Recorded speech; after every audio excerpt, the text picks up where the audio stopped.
ایک تو انسان کے سامنے نہ جھکے کہ انسان کو عزت دی. میرے حبیب علیہ الصلوۃ والسلام کے سامنے صحابہ ہیں، انہوں نے بکریوں کو، اونٹوں کو اور جانوروں کو سجدہ کرتے دیکھا تو ایک صحابی نے عرض کر دی کہ یا رسول اللہ اگر اجازت ہو تو کبھی کبھی آپ کو سجدہ کر لیا کریں تھوڑا سا.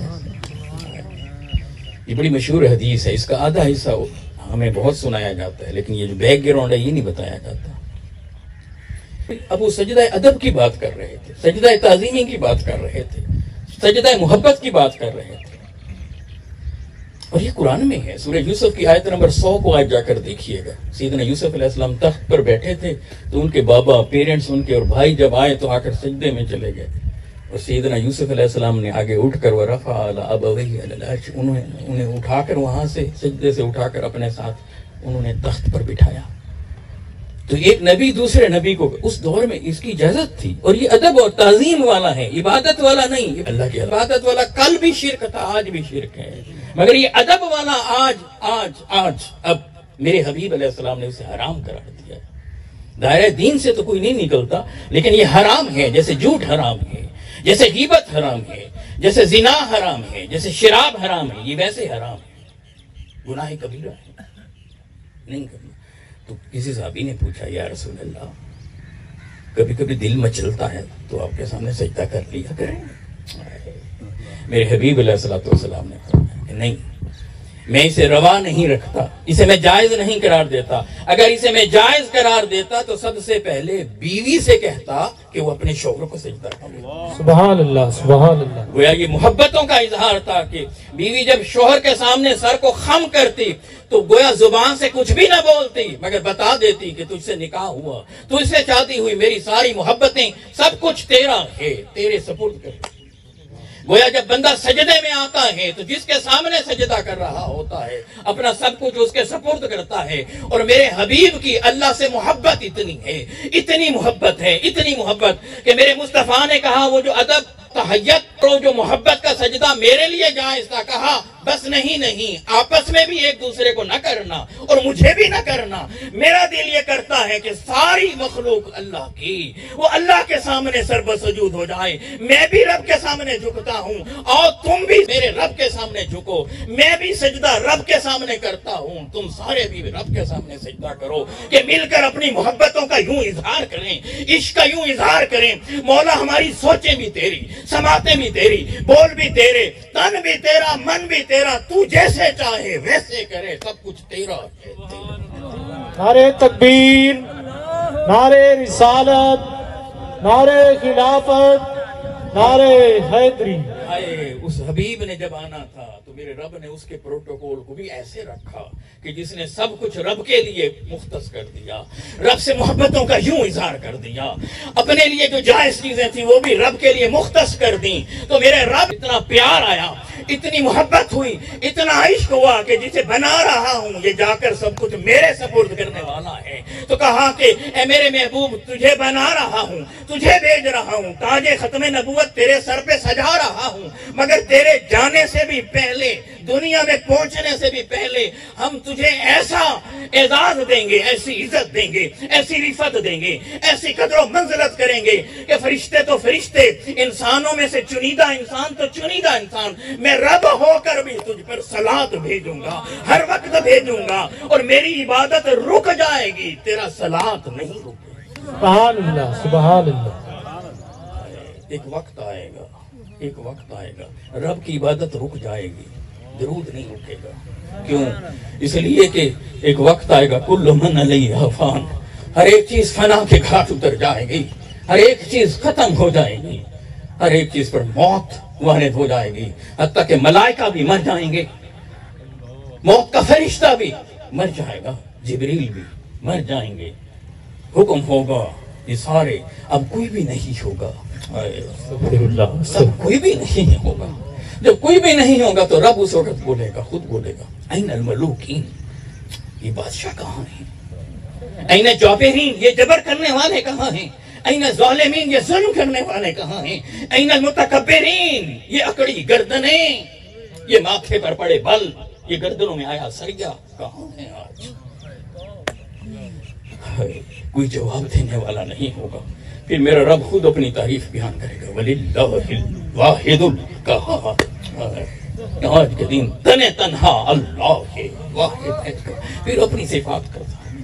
تو جب سب کچھ ختم ہو جائے گا، جب سب کچھ فنا کے گھاٹ اتر جائے گا، جب ہر چیز ختم ہو جائے گی، مخلوق بھی ساری موت کی وادی میں چلے جائیں گی، اب جب رب کی عبادت کرنے والا کوئی نہ ہوگا مگر اس وقت تو رب ہوگا، اور رب فرماتا ہے ان اللہ وملائکتہ یصلون علی النبی، دوام کا صیغہ ہے کہ اللہ مسلسل ہمہ وقت ہر وقت درود بھیج رہا ہے، تو مخلوق پر تو موت آ گئی، انسان تو موت کی وادی میں چلے گئے، فرشتے بھی موت کی وادی میں چلے گئے، مگر میرا رب تو دائم ہے، حی و قیوم ہے، ہمیشہ ہمیشہ رہنے والا ہے۔ وہ تب بھی ہوگا جب عبادت رک چکی ہوگی رب کی، تب بھی میرا رب میرے مصطفیٰ پر درود بھیج رہا ہے۔ سبحان اللہ، یا رسول حق جاری یا تب بھی یہ میرے مصطفیٰ کی شان ہے، تب بھی میرا رب میرے محبوب پر درود بھیج رہا ہے۔ یصلون علی النبی، اب نام کیوں نہیں لیا؟ اچھا پتہ تو تھا کہ اللہ کلام اتار رہا ہے، کہتا میں اور میرے سارے فرشتے محمد عربی پر درود بھیج رہے ہیں، یوں کہہ دیتا، لیکن نہیں، یوں کہتا ہے بے شک اللہ اور اس کے سارے فرشتے۔ یہ اس لیے کیا کہ کسی کو شک نہ رہے، کل یہ نہ کہے کہ میں سے کیا مراد تھا۔ سارے جان لو رب ہو کر بھی اپنا نام لے کر بتاتا ہے کہ میں اللہ ہمہ وقت اپنے محبوب پر درود بھیج رہا ہوں، میں سارے کام بھی کر رہا ہوں، لیکن اس کے ساتھ ساتھ کائنات کو دیکھ رہا ہوں، سارے نظاموں کو میں سنبھالے ہوئے ہوں، مگر اس کے باوجود میں ہر گھڑی، ہر لمحہ، ہر لحظہ اپنے محبوب پر درود بھی بھیج رہا ہوں، اس لیے کہ میں علی کل شیء قدیر ہوں، جیسا میں چاہتا ہوں۔ اور ادھر کیا کیا؟ ادھر حضور کے نام کو نہیں رکھا، باب محبت کو کھولا۔ اگر نام لیا جاتا تو لے سکتا تھا، وہ مالک ہے، وہ بڑا ہے، وہ بڑا ہو کر آقا کا نام لے سکتا تھا کہ نہیں، لیکن کہا کہ النبی، اے غیب کے پردوں کو سرکھانے والے۔ حضور کی ایک شان، ایک رفت اور اس کی ایک جھلک وہاں دکھائی کہ یہ جو میرا محبوب آ رہا ہے، وہ جو چیزیں تم سے پنہاں ہیں، وہ جو تم سے چھپی ہوئی ہیں، وہ میرے محبوب سے تھوڑی چھپی ہوئی ہیں۔ غیب کے پردوں کو سکھانے والا وہ رب جو ہر ایک سے چھپا ہوا ہے، اس نے کہا کہ جب میں ہی محبوب سے نہیں چھپا تو پھر باقی کیا جائے؟ تو النبی کے گلاب کے اندر حضور کے ذکر کی خوشبو کو یوں رکھا کہ اب قیامت تک وہ خوشبو پھیلتی چلی جائے گی، اور جو اہل ایمان ہیں ان کے دلوں میں اترتی۔ نعرہ تکبیر، نعرہ رسالت، نعرہ خلافت، نعرہ حیدری۔ اتنے معنی ہیں صلوات کے، لیکن اس میں سے ایک معنی صرف یہاں شیئر کر اور یہ یاد رکھیں، جب مخلوق میں سے، ایمان والوں میں سے کوئی صلوات بھیجتا ہے تو وہ مصطفیٰ کے قریب ہوتا ہے۔ یہ حدیث ہے، حضور علیہ السلام نے فرمایا کہ جب کوئی کثرت سے جو مجھ پر صلوات پڑھتا ہے قیامت کے دن وہ میرے سب سے زیادہ قریب ہوگا۔ تو ایک نقطہ تو میرے حبیب نے یہ سمجھا دیا، قیامت کے دن جب لوگوں کے معاملات بگڑے ہوئے ہوں گے، گناہوں کے ساتھ لتھڑے ہوئے ہوں گے، اور پھر عذابوں کے سلسلے ہوں گے، وہاں میزان پر وہ پکڑے ہوئے ہوں گے، کہا کہ میرے رب کے سامنے جھکتے رہنا، مخلوق کی خدمت کرتے رہنا، اور پھر اس کے ساتھ میرے رابطے میں رہنا، مجھ پر صلاۃ و سلام کی کثرت کرتے رہنا۔ اے میرے امتی، جو مجھ پر جتنا زیادہ دنیا میں درود پڑے گا وہ قیامت کے دن اتنا زیادہ میرے قریب ہوگا، اور جو مصطفیٰ کے قریب ہوگا تو مخلوق میں سے مصطفیٰ ہی تو ہیں جو رب کے زیادہ قریب ہوں گے۔ انڈائریکٹلی اللہ بندے کو اپنے قریب کر رہا ہے، کہتا ہے کہ میرے محبوب پر تو صلات بھیج، سلام بھیج، اور پھر شان دیکھ تیری ہم کیسے اٹھائیں گے۔ تو آتا تو مصطفیٰ کے قدموں میں ہے، تو صلات تو مصطفیٰ پر بھیجتا ہے، سلوٹ تو مصطفیٰ کو کرتا ہے، سلام تو مصطفیٰ کو کرتا ہے، مگر مصطفیٰ کی قربتوں کی وجہ سے قیامت کے دن مصطفیٰ کے قریب کر کے تجھے ہم اپنے قریب کر دیں، اور جو اللہ اور مصطفیٰ کے قریب ہوا تو وہ جنت میں داخل۔ اس لیے یہی وجہ ہے کہ حضور علیہ الصلوۃ والسلام نے فرمایا کہ جب دو مومن ملتے ہیں آپس میں اللہ کی خاطر محبت کرنے والے، اللہ کی خاطر آپس میں محبت کرنے والے جب دونوں ملتے ہیں اور ملتے ہوئے جب صلاۃ بھیجتے ہیں مصطفیٰ علیہ السلام پر، حضور پر درود بھیجتے ہیں، فرمایا مسند ابی یعلا کی حدیث، فرمایا کہ ابھی وہ جدا نہیں ہوتے مگر ان کے جدا ہونے سے پہلے اللہ ان کے گناہوں کو معاف کر دیتا۔ یہ تو دنیا کے اندر بھی یہاں یہ معاملہ، وہاں بھی یہ معاملہ، اتنے معنی ہیں صلاۃ کے، لیکن اس میں سے ایک معنی سے اللہ کے قریب ہونا، اللہ کی قربت۔ علامہ سید احمد سید کاظمی رحمۃ اللہ علیہ بہت معروف محدث، اللہ سبحانہ و تعالیٰ ان کی قبر پر کروڑوں رحمتوں کا نزول فرمائے۔ بچپن کا واقعہ ان کے تقسیم پاکستان سے پہلے ایک جگہ سے گزر رہے تھے تو دیکھا کہ کچھ لوگ کٹے ہیں، ایسے اجتماع تھا، دیکھا کہ بہت سارے ہندو اور کچھ مسلمان وہاں کھڑے ہیں، اور ایک مسلمان اور ایک ہندو پنڈت کے درمیان مکالمہ چل رہا ہے۔ مکالمہ کیا ہے؟ ہندو پنڈت نے مسلمان سے سوال کیا کہ آپ کے پیغمبر نماز پڑھتے تھے؟ انہوں نے کہا یہ کیسا سوال ہے، یقیناً ہمارے آقا و مولا مصطفیٰ علیہ السلام نماز پڑھتے تھے۔ اچھا وصال تک پڑھتے رہے؟ جی پڑھتے رہے، نماز پڑھتے رہے۔ تو نماز میں وہ سورہ فاتحہ پڑھتے تھے؟ جواب دیا جی ہاں پڑھتے تھے۔ اچھا تو سورۃ فاتحہ میں یہ بھی پڑھتے ہوں گے اہدنا الصراط المستقیم؟ یقیناً پڑھتے تھے۔ اب اس نے مسلمان کو چھوڑ کر باقی لوگوں کو جو کھڑے تھے نا وہاں ہندو اور مسلمان، ان سے مخاطب ہوا، دیکھیں یہ بندہ کہہ رہا ہے کہ ہمارے پیغمبر نماز پڑھتے تھے اور وصال تک پڑھتے رہے، اور اس میں نماز میں سورہ فاتحہ پڑھتے تھے اور اس میں یہ پڑھتے تھے اہدنا الصراط المستقیم، اے اللہ ہمیں سیدھی راہ دکھا، اے اللہ ہمیں سیدھی راہ بتا۔ اچھا تو اب اس نے سوال کیا، اس نے کہا میرا آپ سے سوال ہے، مسلمان سے کہا کہ مجھے یہ بتائیں کہ آپ کے پیغمبر سیدھی راہ پر تھے یا نہیں؟ اگر وہ سیدھی راہ پر تھے تو پھر یہ کیوں کہہ رہے تھے اے اللہ مجھے سیدھی راہ دکھا؟ اس سے تو یہ پتہ چلتا ہے کہ انہیں سیدھی راہ معلوم ہی نہ تھی، اور اگر پیغمبر کو سیدھی راہ معلوم نہ تھی تو پھر وہ امتیوں کو کیا سیدھی راہ دکھاتے ہیں؟ سوال بہت بڑا تھا، مسلمان سٹ پٹا گیا۔ علامہ کاظمی رحمۃ اللہ علیہ فرماتے ہیں کہ میں آگے بڑھا، میں نے کہا اس بات کا میں جواب دیتا ہوں۔ خیر کیف اس نے کہا کہ ٹھیک ہے آپ جواب دیں۔ تو انہوں نے کہا کہ پہلے جو ہے نا صراط مستقیم سیدھی راہ کی تعریف کر لیں۔ پنڈت سے کہا کہ آپ سیدھی راہ کی تعریف کر دیں۔ اس نے کہا نہیں، کیونکہ آپ کے قرآن کی بات ہے، سورہ فاتحہ کی بات ہے، آپ کے پیغمبر کی بات ہے، لہٰذا آپ بتائیں کہ سیدھی راہ کیا ہوتی ہے۔ تو علامہ احمد سید کاظمی رحمۃ اللہ علیہ فرماتے ہیں کہ میں نے کہا کہ سیدھی راہ وہ ہوتی ہے جو رب تک لے جائے۔ تو پنڈت نے کہا بات تو ٹھیک ہے، اور اس نے اپنی لینگویج میں کہا کہ سیدھی راہ وہی ہوتی ہے جو بھگوان تک لے جائے۔ تو علامہ صاحب نے کہا کہ اب اس بات پر تو ہمارا اتفاق ہو گیا نا کہ سیدھی راہ کیا ہے؟ کہاں؟ تو اب انہوں نے کہا کہ اچھا یہ بتائیں کہ یہ جو آپ کے بھگوان ہیں جن کی آپ پوجا پاٹ کرتے ہیں وہ کہاں ہیں؟ اس نے کہا مندر میں ہے۔ تو انہوں نے کہا کہ اب ہندوؤں میں سے کسی نے اگر سیدھی راہ پر پہنچنا ہو تو وہ کہاں پہنچیں گے؟ بھگوان تک؟ اس کا ہاں۔ تو کہا کہ جہاں وہ بھگوان رکھا ہوگا، جہاں وہ بت رکھا ہوگا، جب وہ بندہ وہاں ہندو وہاں پہنچ جائے گا تو اس کی تو سیدھی راہ پوری ہو گئی نا، کیونکہ آگے اس کو اس کا بھگوان مل گیا۔ اس نے کہا بالکل ٹھیک ہے۔ اس نے کہا اگر بھگوان چوک میں رکھا ہوا ہو تو سیدھی راہ چوک تک آئے گی، یہاں کر اس کا راستہ ختم۔ پنڈت نے کہا بالکل یہ بات ٹھیک ہے۔ اب انہوں نے کہا کہ ہمارا اللہ محدود نہیں ہے، اس کا تو کوئی بت نہیں ہے کہ کسی جگہ اٹھا کر ہم رکھ دیں۔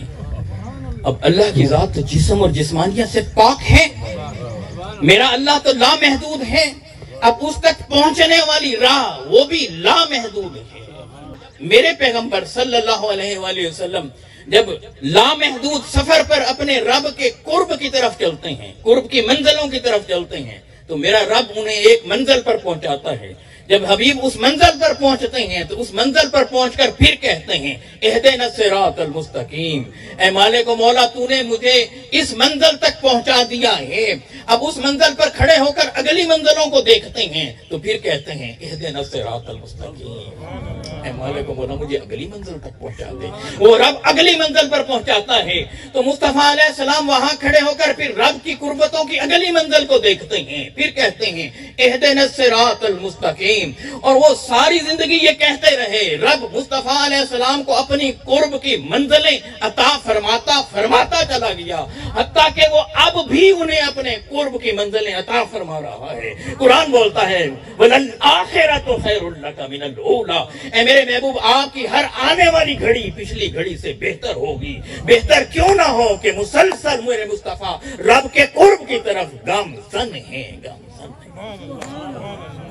صلاۃ کا ایک معنی یہ ہے کہ قریب کرنا، تو اب رب کہہ رہا ہے اے میرے محبوب ہم ہر گھڑی آپ کو اپنے سے زیادہ اور زیادہ اور زیادہ اور زیادہ قریب سے قریب تر کر رہے ہیں، اور آپ ہماری قرب کی منزلوں پر سب سے اول آ رہے ہیں، باقی ساری مخلوق آپ کے پیچھے ایمان رکھتا۔ یصلون علی النبی، نبی مکرم صلی اللہ علیہ وآلہ وسلم پر صلاۃ۔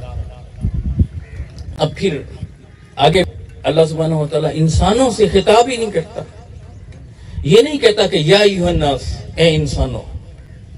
تو قرآن تو انسان کے لیے ہدایت ہے، قرآن کا مخاطب تو انسان ہے، قرآن کا خطاب تو انسان سے ہے، مگر کمال نقطہ یہ ہے کہ یہاں اللہ یا ایھا الناس نہیں کہتا، یہ نہیں فرماتا کہ اے انسانوں، وہ فرما رہا ہے یا ایھا الذین آمنوا، اے ایمان والے۔ اپنی بندگی کی بات کرنی ہو، اپنی عبادت کی بات کرنی ہو تو وہ کہتا ہے یا ایھا الناس اعبدوا ربکم، اے انسانوں اپنے رب کی عبادت کرو۔ پھر جب درود بھیجنے کی بات آئی، سلام بھیجنے کی بات آئی تو اب یا ایھا الناس بولتا ہی نہیں۔ کیا کہہ رہا ہے یا ایھا الذین آمنوا، اے اہل ایمان۔ یا ایھا الناس نہیں کہا کہ اے اہل ایمان، کہا کہ ہم سارے انسانوں کو مخاطب نہیں کرتے، اپنی بندگی کی دعوت دینی تھی، عبادت کی دعوت دینی تھی تو سب سے کہا کہ اے انسانوں اپنے رب کی عبادت کرو۔ مگر جب مصطفیٰ علیہ السلام پر تحفوں کو بھیجنا تھا، سلاموں کے گجروں کو بھیجنا تھا، درودوں کی ڈالیوں کو بھیجنا تھا، تب کہا کہ نہیں، سب انسان نہیں، کفار سے بات ہم نہیں کرتے، مشرکین سے بات نہیں کرتے، وہ دل آ جائیں جو دل پاکیزہ ہیں، وہ دل آئیں جو معطل ہیں، جن کے اندر ایمان کا نور ہے، جو ہمیں بھی مان چکے، ہمارے محبوب کو بھی مان چکے، جو ہم سے بھی محبت کرتے ہیں، ہمارے محبوب سے بھی محبت کرتے ہیں، انہیں ہم دعوت دیتے ہیں۔ انسانوں میں سے اے ایمان والو، تمہارے دل کی سرزمین کو نرم کر کر رب نے وہاں ایمان کا بیج بو دیا ہے، تمہیں تو نور ایمان میسر آ چکا، اب کیا ہوا کہ میرے مصطفیٰ پر تم صلاۃ و سلام نہیں بھیجتے؟ ایھا الذین آمنوا صلوا علیہ وسلموا تسلیما، اور پھر یہ بھی نہیں کہا خالی صلاۃ، کہا کہ وسلموا تسلیما، کثرت سے صلاۃ و سلام، کثرت سے۔ یہ سلام کیوں؟ تو بس اتنا یاد رکھیں، اتنا ذہن میں رکھیں، سلام اس لیے ہے کہ میرا رب یہ چاہتا ہے کہ بندہ میرے محبوب کے قریب ہو جائے، اور جو میرے محبوب کے قریب ہوگا رب اپنی رحمتوں کو اس پر نچھاور کرنا چاہتا۔ ابھی ایک مثال دے رہا ہوں آپ کو بات سمجھانے کے لیے۔ ایک شخص، اس نے ایک ریڑھی لگائی ہوئی تھی، جس روڈ پر کھڑا ہوا تھا وہ روڈ منسٹر کالونی کے سامنے تھی۔ ایک وزیر وہاں سے صبح گزرتا تھا، سبزی والا شخص وہاں روزانہ اسے صبح ایسے سلام کرتا تھا۔ سبحان اللہ۔ وہ روزانہ نکلتا، وہ پچھلی سیٹ پر بیٹھا ہوتا منسٹر، پروٹوکول ہوتا، پھر وہ سلام کرتا۔ کئی دنوں تک یہ سلسلہ چلتا رہا۔ پہلے تو دیکھتا ہی نہیں تھا، گردن اکڑی رہتی تھی، ایسے سیدھا بیٹھا رہتا تھا۔ ایک دن اس نے دیکھا کہ جب وہ سلام کے لیے اس نے ہاتھ اٹھایا تو ایسے منسٹر نے ایسے تھوڑا سا رخ موڑا، یہ پھر سلام کرتا رہا۔ کئی دن اور گزر گئے، پھر اس نے دیکھا کہ اس نے اور زیادہ مڑ کر دیکھا، یہ پھر سلام کرتا رہا۔ پھر دیکھا تو ایک دن اس نے اور زیادہ موڑ کر بھی دیکھا، اور اس کے لب بھی ہلے جیسے کہہ رہا ہو کہ وعلیکم السلام۔